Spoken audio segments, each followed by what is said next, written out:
ఓం సాయిరామ్. సాయి భక్తులందరికీ నమస్కారం అండి. అందరూ ఎలా ఉన్నారు ఫ్రెండ్స్? మన సాయినాథుని దయ వల్ల అందరూ బాగుండాలని మనస్ఫూర్తిగా కోరుకుంటూ ఈరోజు ఈ వీడియోనైతే స్టార్ట్ చేస్తున్నాను.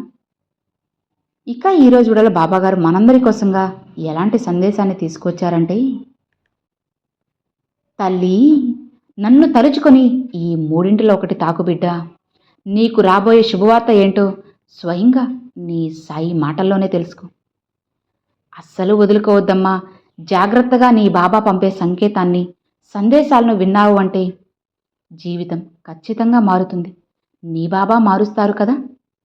ఒక్కసారిగా నీ సాయి తండ్రిని తలుచుకొని ఓం సాయిరామ్ అని చెప్పి అనుకుని ఒక నెంబర్ని తాకుబిడ్డ. నీ జీవితంలో నీకోసంగా ఎలాంటి శుభవార్త రాబోతుందో ఇప్పుడే విను అని బాబాగారితో చెప్తున్నారండి. మరి బాబాగారు మనకి ఏం చెప్పబోతున్నారో, ఎలాంటి సందేశాన్ని తీసుకొచ్చారో, ఎలాంటి అదృష్టాన్ని తీసుకొచ్చారో తెలియాలి అంటే ముందుగా ఇక్కడున్న ఈ 3 పండ్లలో ఒక పండునైతే తాకి చూడండి. బాబాగారు మన కోసంగా ఎలాంటి సందేశాన్ని తీసుకొచ్చారో, ఎలాంటి తీయటి వార్తను తీసుకొచ్చారో, ఎలాంటి అదృష్టం చేరబోతుందో ఇలా ప్రతిదీ కూడా మనం మన సాయి తండ్రి మాటల్లోనే తెలుసుకుందాం. తాకారా ఫ్రెండ్స్? బాబాగారిని తలుచుకుని ఒక పండునైతే తాకి చూడండి. జీవితం ఖచ్చితంగా మారుతుంది. ముందుగా మొదటిగా 1వ నెంబర్ పండు. ఈ పండును ఎవరైతే తాకారో వాళ్ళ కోసంగా బాబాగారు ఎలాంటి సందేశాన్ని తీసుకొచ్చారంటే, ఈ మొదటి పండు తాకిన నా బిడ్డ, ప్రతి విషయానికి ఏదో జరిగిపోయింది అని ఎందుకమ్మా కంగారు పడిపోతున్నావు? ఎందుకు భయపడిపోతున్నావు చెప్పు? నీకే తెలియకుండా నీ కుటుంబంలో ఉన్న సభ్యులకి ఏదో జరిగిపోతుందేమో అని హడావిడి పడిపోతున్నావు. ఎందుకంత భయం? నేను లేనా చెప్పు? ఇతరుల కుళ్ళు కుట్రల వల్ల నిన్ను నీ ఎదురుగా ఆపాలని చూస్తున్నారా? బిడ్డా, కాస్త జాగ్రత్త అనేది నువ్వు తీసుకోవాలమ్మా. దేనికి కూడా నువ్వు భయపడకు. ఇప్పుడు నువ్వు ఏం చేస్తున్న ప్రశాంతత లేకుండా పోయింది కదా. ఏ పని చేయాలన్నా సరే ఆలోచించి జాగ్రత్తగా నిర్ణయం తీసుకోవడం చాలా ముఖ్యం. ఇలా చూడు, ఇప్పుడున్న పరిస్థితుల్లో నువ్వు ఖచ్చితంగా ఆలోచించి నిర్ణయం తీసుకోవాలి. అలాంటప్పుడు ఎవరో అన్ని విషయాలు పెట్టుకొని నువ్వు ఇతరుల గురించి ఆలోచిస్తూ, వాళ్ళ గురించి వీళ్ళ గురించి ఆలోచిస్తూ నీ కుటుంబాన్ని వదిలేసి నీ సమయాన్ని ఎందుకు వృధా చేసుకుంటున్నావు చెప్పు? ఎందుకు నిన్ను నువ్వే ఇబ్బంది పెట్టుకుంటున్నావు? అలా చేయడం వల్ల నువ్వు కోరుకున్న పని చేయలేకపోతున్నావు. ఎందుకమ్మా ఇలా చేస్తున్నావు? అలా ఎప్పుడూ ఉండదు తల్లి. నువ్వు చేయాలనుకుంటే ఆ పనిని చేయలేకపోతున్నావు కదా. నన్ను తలుచుకొని ఒక్కసారి చెయ్యి. నా బాబాపై అంతా భారం వేశాను అని ముందుకు వెళ్ళు. ఇక వెనకడుగు వేయాల్సిన అవసరమే నీకు రాదు తల్లి. ఒకవేళ నువ్వు తప్పటడుగు వేస్తున్నా, వెనకడుగు వేయిపోతున్నా సరే, చెయ్యి పట్టుకొని నేను నిన్ను ముందుకు నడిపిస్తాను. నువ్వు చేసే పనిలో కష్టం, శ్రమ దాగి ఉన్నాయి కదా. కష్టపడి శ్రమిస్తున్నావు, కానీ అందరూ నిన్ను ఇబ్బంది పెట్టాలని ప్రయత్నిస్తున్నారు. నిన్ను దెబ్బతీయడానికి ఎన్నో కుళ్ళు కుట్రలు అన్నీ పన్నుతున్నారు కదా. నీ మీద ప్రేమతో వాళ్ళు చెబుతున్నారని కొన్ని మాటలు నువ్వు నమ్మేస్తున్నావు. అలా ఎప్పుడూ కూడా అపరిచితుల మాటలు నమ్మొద్దమ్మా. వాళ్ళ మాటలు వీళ్ళ మాటలు నమ్మి నువ్వు మోసపోవద్దు. కాస్త నువ్వు నీ జాగ్రత్తలో ఉండు చాలు. నీ ప్రతి కదలిక వాళ్ళు గమనిస్తూ ఉన్నారు కాబట్టి పొరపాటున కూడా నీ భవిష్యత్తులో జరగబోయే ప్రణాళికల గురించి ఎవ్వరితోనూ పంచుకోకు. నీ రహస్యాలను ఎవ్వరికీ తెలియనివ్వకు. ఎవరికో భయపడి నీ పనులను నువ్వు మార్చుకోవద్దు. అసలు నీ లోపల ఉన్న లోపం ఏంటో తెలుసా? అందరినీ నువ్వు ఇట్టే నమ్మేస్తావు. ఒక్క మాట మాట్లాడగానే వీళ్ళు నా వాళ్ళు అనుకుంటావు. అలా ఎప్పుడూ అనుకోకు. ముందు నీపై నువ్వు నమ్మకంతో ఉండు. నీపై నువ్వు నమ్మకం ఎంతలా పెంచుకుంటావో అప్పుడు నువ్వు నమ్మకంతో నీ బాబాని పూజించగలవు. అప్పుడు నీ భారాన్ని మొత్తం నా పైన వేసి ప్రశాంతంగా ముందుకు వెళ్ళగలవు. నా బిడ్డలు ఎప్పుడూ జాగ్రత్తగా ఉండాలి, మోసపోకూడదు అనేదే నీ సాయి తండ్రి ఆశ. ఏదైనా ఎప్పుడైనా సరే తల్లి, నీకు ఆపద వస్తే నేను ఊరుకుంటానా? అలానే మౌనంగా ఉంటానా చెప్పు? లేదమ్మా. ఎదుటివారి మాటలు విని నీ భవిష్యత్తుని పాడు చేసుకోకుండా అచ్చంగా నీ తెలివితేటలతో నువ్వు నీ ప్రయత్నాల్ని మొదలుపెట్టు. నువ్వు ఎలా పెరగాలి, ఎలా ఎత్తుకు ఎదగాలి అనేది అన్నీ నేను చూసుకుంటాను. నీ జీవితాన్ని మొత్తం నీ సొంత తెలివితేటలతో ముందుకు తీసుకువెళ్ళు. ఖచ్చితంగా నీకు తోడుగా నేనుంటాను. నువ్వు అనుకున్న స్థాయికి నువ్వు వెళ్తావు. ఎలాంటి అడ్డంకులు వచ్చినా సరే అన్నిటినీ నేను తొలగిస్తాను కదా. నీ బాబా కొండంత అండగా నీకు సాయం చేస్తుండగా నీకెందుకు దిగులు? నీకైన అదృష్టాన్ని, అద్భుతాన్ని నీ జీవితంలో నేను జరిపిస్తాను. కాస్త నమ్మకంతో ఉండు తల్లి. నీ సాయి ఆశీర్వాదం నీకు ఎప్పుడూ ఉంటుంది అని మర్చిపోకు. కష్టం చేస్తే ఫలితం దక్కకుండా పోతుందా? ఆ ఫలితం నీకు ఖచ్చితంగా ఇచ్చే తీరుతాను. కాబట్టి ఎవ్వరి గురించి ఆలోచించకుండా ఏ పనిలోనైనా సరే ధైర్యంగా ముందుకు వెళ్ళిపో. విజయం తానుగా నిన్ను వెతుక్కుంటూ వస్తుంది. ఇక సంతోషంగా ఉండు అని బాబాగారు మొదటి పండుని తాకిన వాళ్ళకైతే చెప్పారండి. బాబాగారు చాలా చక్కగా అయితే మొదటి పండుని తాకిన వాళ్ళకైతే చెప్పారు. ఇక రెండవ పండుని, ఈ రెండవ పండు తాకిన వాళ్ళకి ఎలాంటి అదృష్టం రాబోతుందో, ఎలాంటి తీయటి వార్తను వినబోతున్నారో, వాళ్ళ జీవితంలో ఎలాంటి మార్పులు రాబోతున్నాయో, ఇలా అన్నీ కూడా మనం మన సాయి తండ్రి మాటల్లోనే విందామా?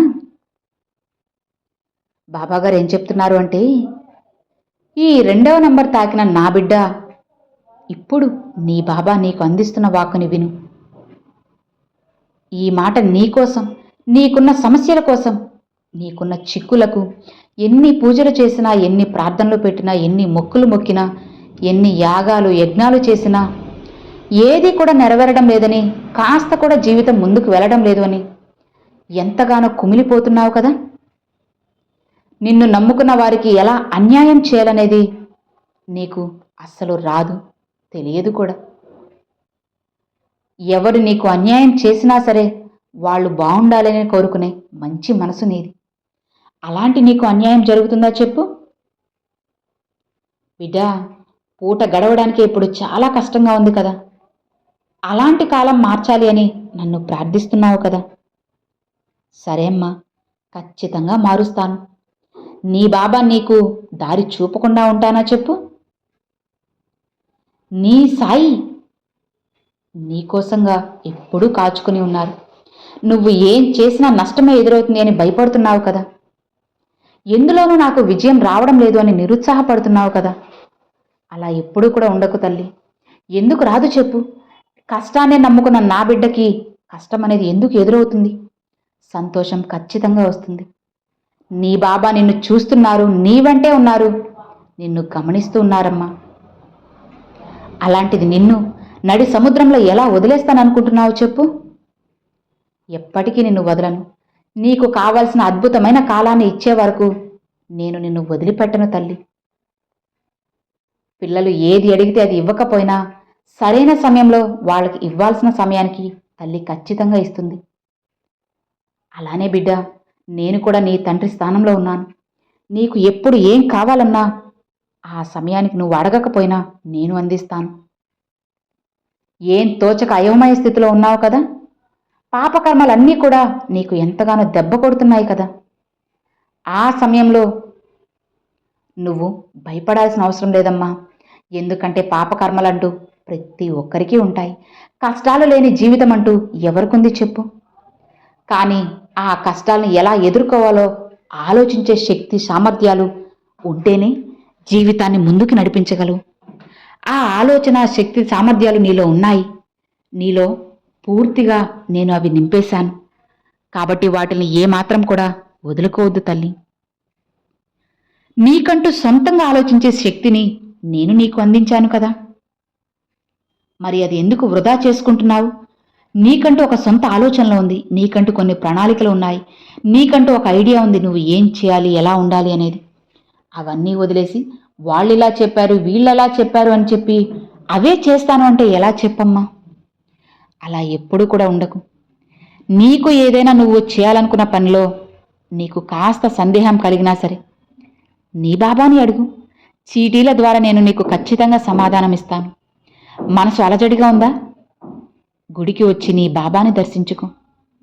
లేదా గుడికి రాలేని పక్షంలో మీ ఇంట్లోనే నేను కొలువైనాను కదా, నీలోనే ఉన్నాను కదా, కాసేపు కళ్ళు మూసుకొని మౌనంగా నన్ను ప్రార్థించు. నా రూపాన్ని నీ మనసు నిండా నింపుకు. ఉన్న సమస్యలన్నీ కూడా చిటికలో అన్నీ తీర్చేస్తాను. ఎన్ని పూజలు, ఎన్ని ప్రసాదాలు, ఎన్ని నోములు పెట్టినా సరే కోరిక తీరడం లేదని ఇబ్బంది పడుతున్నావా? చూడమ్మా, రావాల్సిన సమయానికి అన్నీ వచ్చే తీరుతాయి. ఇవ్వాల్సిన సమయానికి అన్నీ కూడా నీకు ఇచ్చే తీరుతాను. కాబట్టి నాకు ఎలాంటి కానుకలు అవసరం లేదు. పూర్తిగా నువ్వు నాపై నమ్మకం, ఈ నమ్మకాన్ని పెట్టుకో చాలు. జీవితంలో నీకు ఏం కావాలన్నా సరే చిటికెలో నువ్వు కళ్ళు మూసి తెరిచేలోపు అన్నీ నీ కళ్ళ ముందు ఉంచుతాను. ఇక సంతోషంగా ముందుకు వెళ్ళు.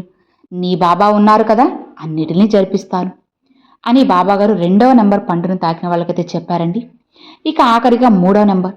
ఈ 3వ నెంబర్ పండు తాకిన వాళ్ళకి బాబాగారు ఎలాంటి సందేశాన్ని తీసుకొచ్చారు, వాళ్ళ జీవితంలో ఎలాంటి అదృష్టం రాబోతుందో ఇలా అన్నీ కూడా స్వయంగా మనం మన సాయి తండ్రి మాటల్లోనే విందామా?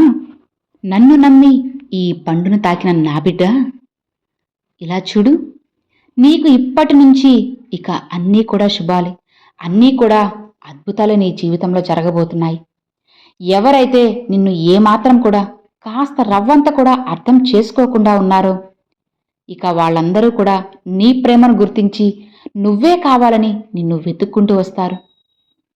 నిన్ను బాధ పెట్టిన వాళ్ళందరికీ నీ విలువ అర్థమయ్యేలా చేసి వాళ్లే నిన్ను వెతుక్కుంటూ వచ్చేలా నీ బాబాని చేయబోతున్నాను.